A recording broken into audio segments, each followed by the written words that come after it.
Assalamualaikum warahmatullahi wabarakatuh. Perkenalkan, nama saya Fastika Izaitun Mila dengan NIM 2115302011 dari Prodi D4 Kebidanan. Di sini saya akan menjelaskan tentang proses kehamilan. Seorang wanita disebut hamil jika sel telur berhasil dibuahi oleh sel sperma laki-laki, yaitu fertilisasi. Hasil pembuahan akan menghasilkan zigot yang lalu berkembang dengan cara pembelahan sel secara besar, yaitu menjadi embrio.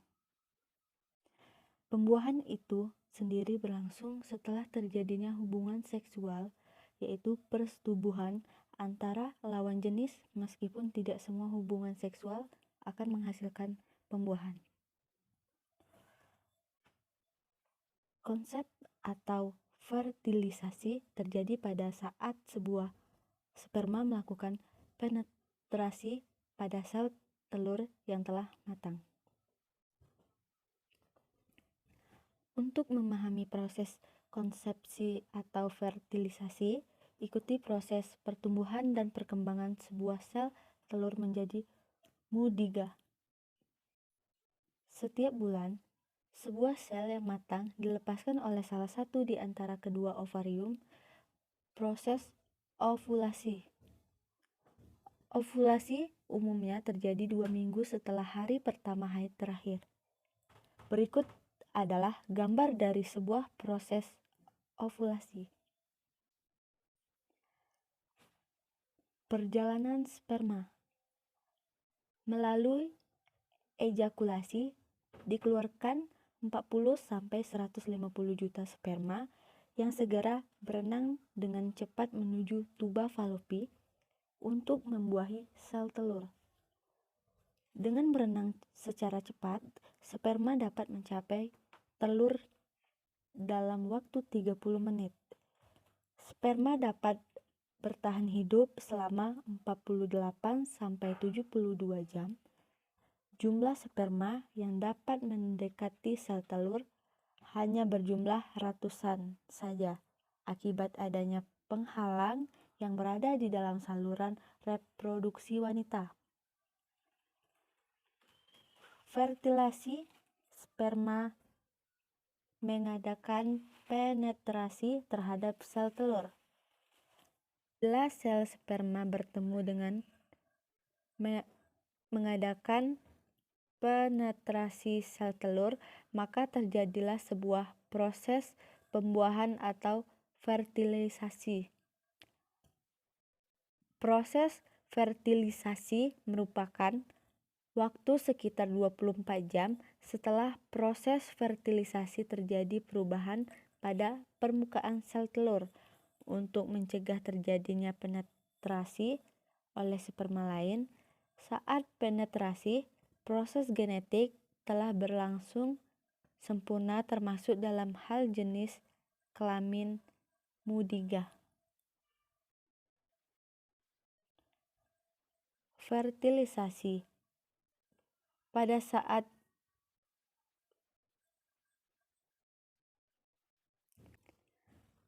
saat koitus antara pria dan wanita dengan ejakulasi, sperma dari saluran reproduksi pria di dalam vagina wanita akan dilepaskan cairan mani berisi sel sperma ke dalam saluran reproduksi wanita.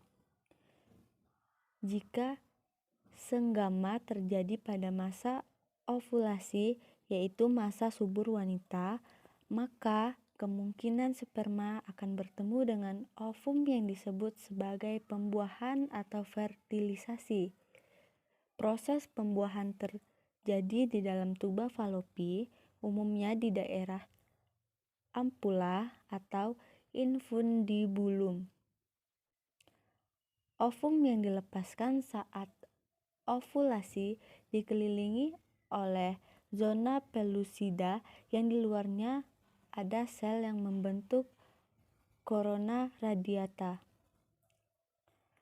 Setelah terjadi pembuahan, zona pellucida mengalami perubahan sehingga tidak dapat ditembus oleh sperma yang lain. Pembelahan sel. Sel telur yang telah dibuahi membelah dengan cepat, bertumbuh dalam pras ampularis tuba Fallopi menjadi beberapa sel, yaitu stadium morula. Morula meninggalkan tuba Fallopi dan masuk ke dalam uterus 3-4 hari pasca fertilisasi, yaitu stadium blastula. Kadang-kadang oleh karena sebab tertentu, sel telur yang telah mengalami fertilisasi tetap berada di dalam tuba Fallopi sehingga penyebab terjadi keadaan yang membahayakan jiwa ibu, yaitu kehamilan ektopik.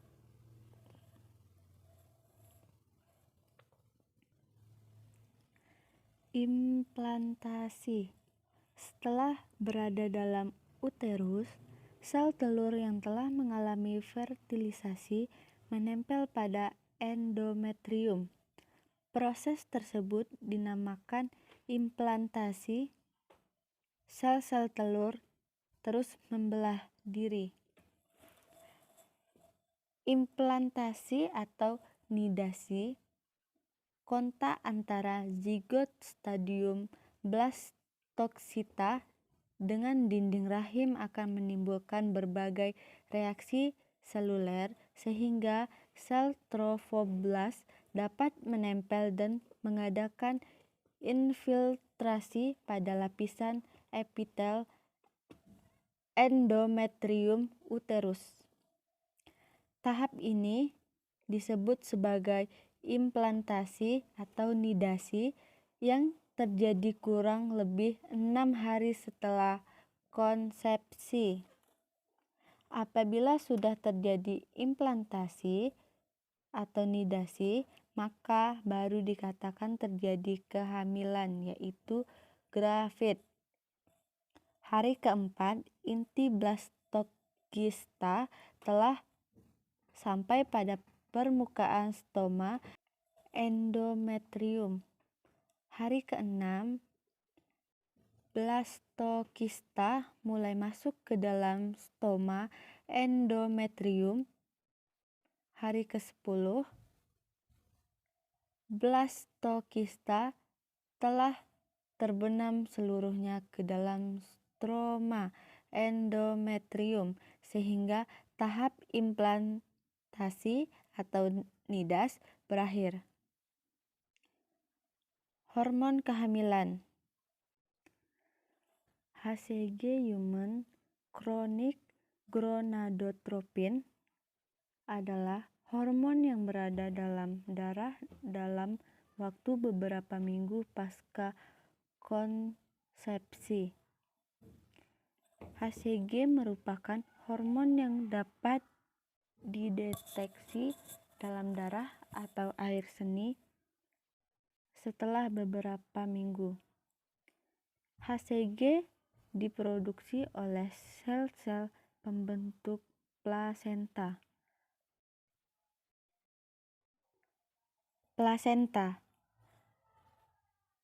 Pada kurang lebih minggu ke-16, seluruh kantong rahim telah ditutupi oleh villi chorialis.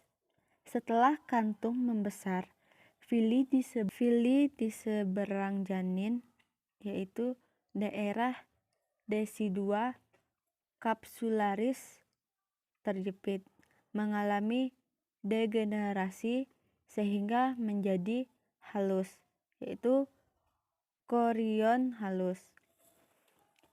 Villi di decidua basalis berkembang dengan cepat membentuk plasenta, yaitu placenta pars fetalis. Fungsi plasenta. Yang pertama, nutrisi alat yang mengeluarkan makanan dari ibu ke janin. Yang kedua, ekresi alat yang menyalurkan hasil metabolisme dari janin ke ibu. Yang ketiga, respirasi menyalurkan O2 dari ibu ke janin. Yang keempat, alat pembentuk hormon yaitu endokrin. Yang kelima, alat penyalur antibodi dari ibu ke janin yaitu imunologi. Yang keenam, farmakologi menyalurkan obat yang dibutuhkan janin dari sang ibu. Cairan amnion, air ketuban. Rongga yang diliputi selaput janin disebut sebagai rongga amnion. Di dalam ruang ini terdapat cairan amnion, yaitu air ketuban. Fal air ketuban. Cairan amnion normalnya berwarna putih. Agar keruh mempunyai bau yang khas agak amis dan manis, mempunyai berat jenis 1,008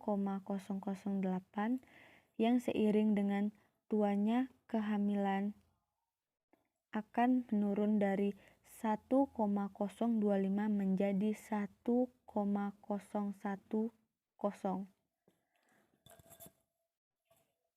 Asal dari cairan amnion belum diketahui dengan pasti dan masih membutuhkan penelitian lebih lanjut. Diduga cairan ini berasal dari lapisan amnion, sementara teori lain menyebutkan berasal dari plasenta. Cairan amnion merupakan salah satu sistem komunikasi antara janin dan ibu. Fungsi cairan amnion. Yang pertama, melindungi janin dari trauma. Yang kedua, tempat perkembangan muskuloskeletal janin. 3. Menjaga suhu tubuh janin. 4. Meratakan tekanan uterus pada partus. Yang kelima, membersihkan jalan lahir sehingga bayi kurang mengalami infeksi. Yang keenam, menjaga perkembangan dan pertumbuhan normal dari paru-paru dan traktus gastrointestinalis. Pengukuran cairan amnion untuk melihat adanya risiko kematian janin. Ultrasonografi telah digunakan dalam mengukur jumlah cairan amnion, seperti indeks cairan amnion, kantong vertikal terbesar, dan pengukuran biofisik profil. Volume cairan amnion pada saat aterm berkisar antara 1000 sampai 1500 mili. Perkembangan janin.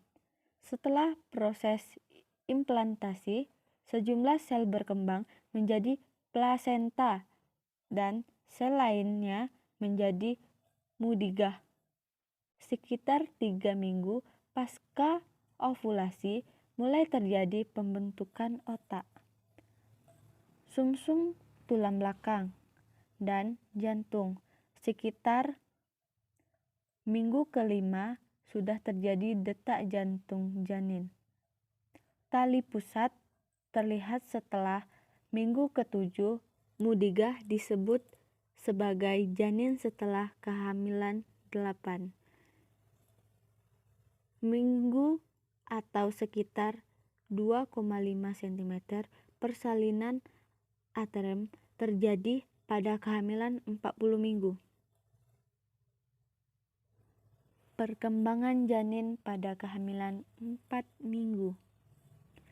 Sudah mulai terlihat struktur yang akan membentuk muka dan leher.